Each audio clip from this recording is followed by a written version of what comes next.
Yes, Sirski. We have British words that baffle Americans. We got something new today, y'all. We got something new today. We're gonna be checking out British words, and we're gonna see if I've ever heard of them before, or you know what I'm saying, if I know what they mean, things like that. We're about to go ahead and check this out together, man. If y'all new here, smash that sub button on the road to 200.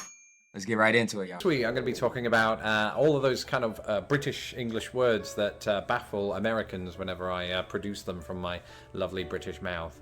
This idea actually comes from YouTube user Mark Lockwood, so thank you for that, Mark. And so wife, what are some of those words that you often sort of are baffled by when I say them? I'm not really baffled by a lot of words that you say anymore. We've been together 10 years. After 10 years, you should. Oh, so he dates an American. Yeah. If I, walk down the street in Liverpool, I find it very difficult to understand. Guys, I don't mean to stop right here, but I've never been to the UK. Never been to these places, bro. Never been to these places. I don't know. Comment down below if you're American that's been to the UK. Like, I feel like it's very similar, so it's like not a place that I feel like that I should go and visit, if that makes sense. Like, I feel like it's similar to the US. You know what I'm saying? Like, I don't know, man. I don't know. Should I go? Should I check it out? Y'all let me know, man. Most of what any of them are saying to me. I think that's true of most of England. So they come up to you like that and ask you, hey, do you want to go down the Cavern Club? I don't know why they would do that, but they might. When I first moved here, one of the words was flannel. Actually, not as in the shirt, as Americans might think. See? It's the flannel. Hey, already, I thought he was talking about the shirt. I thought he was talking about a flannel we t-shirt. would call, or that Americans would call, washcloth, that you wash your body parts with. It's a bit clinical.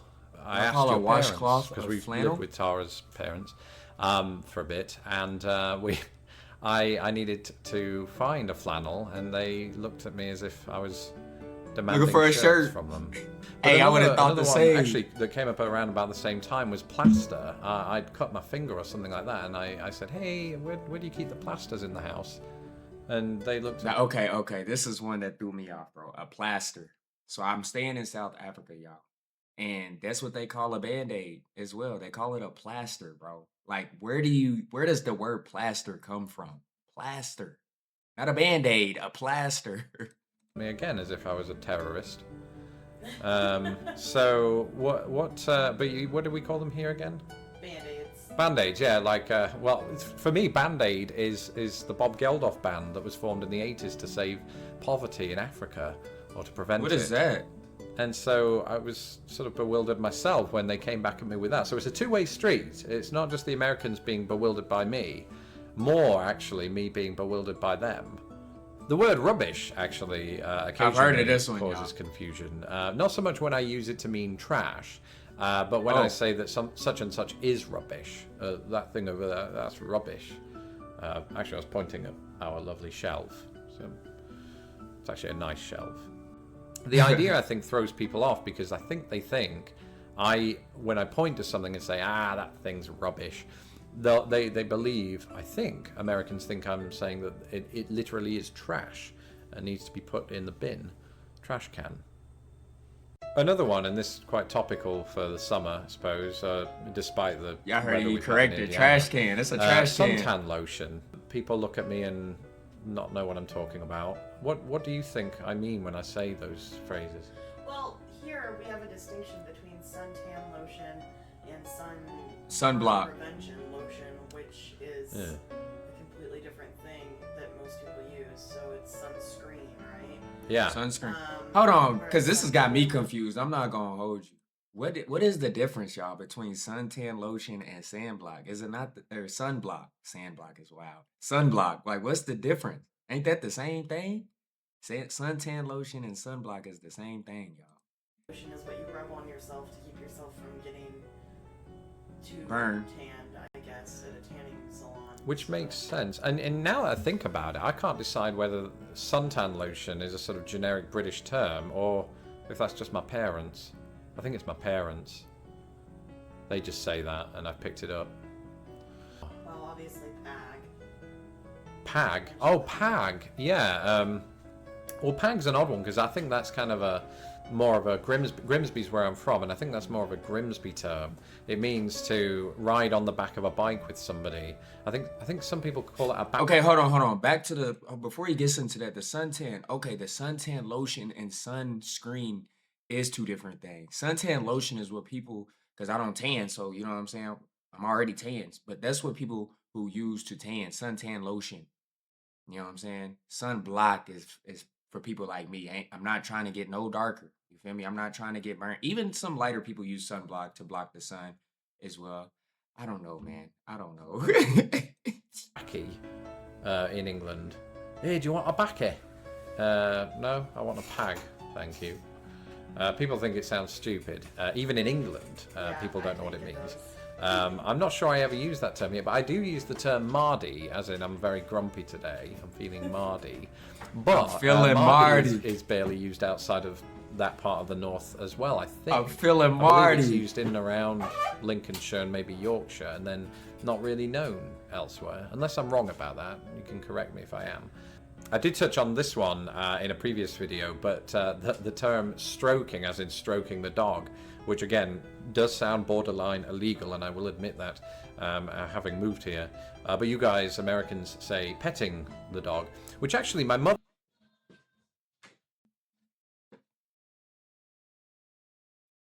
later pointed out after watching that previous video that also sounds a little illegal, because petting, at least where I'm from, means kissing.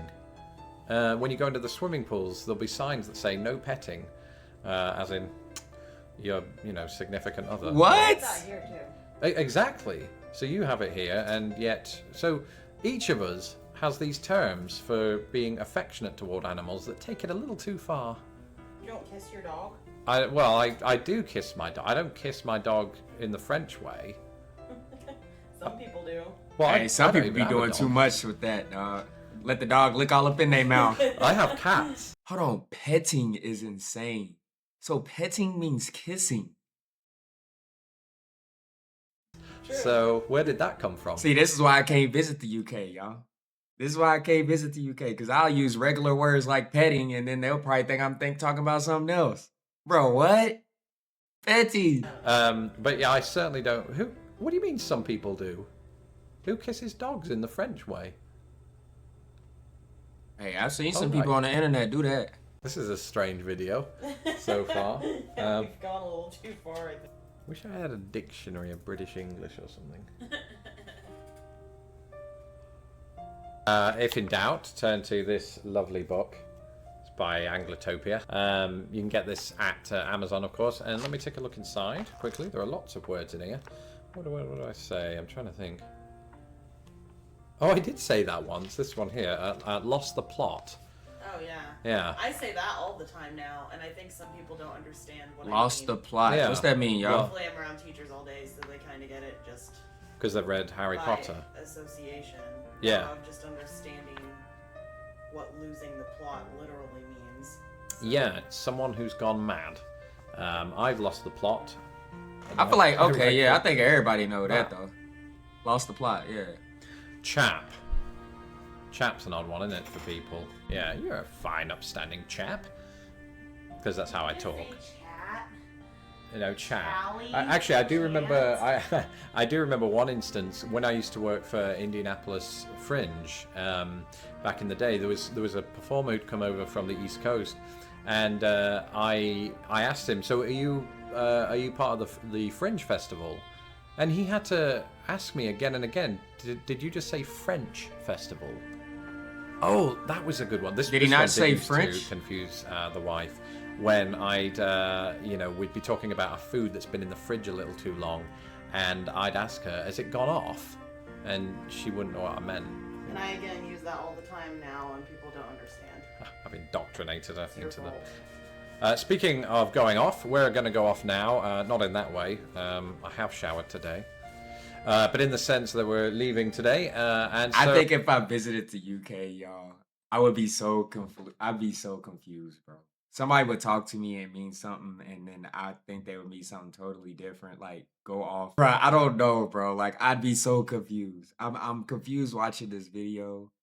by some of the things that he's saying. And I'm sure, like, if I visit and I meet someone and I start talking to them, they'll probably be confused. Like, it'd be just a confusing conversation. It sounds like. Yeah, comment down below if I should check out more of these type of videos or other things. I'm gonna keep these on, or other things I should check out, man. This was fun, man. This was fun. I'm interested in doing more of these type of videos. So let me know other ones down below I should check out. Hope you guys enjoy my reaction. Commentary if you did. That sub button, y'all. On the road to 200, man. Stay tuned for next one, y'all. Peace.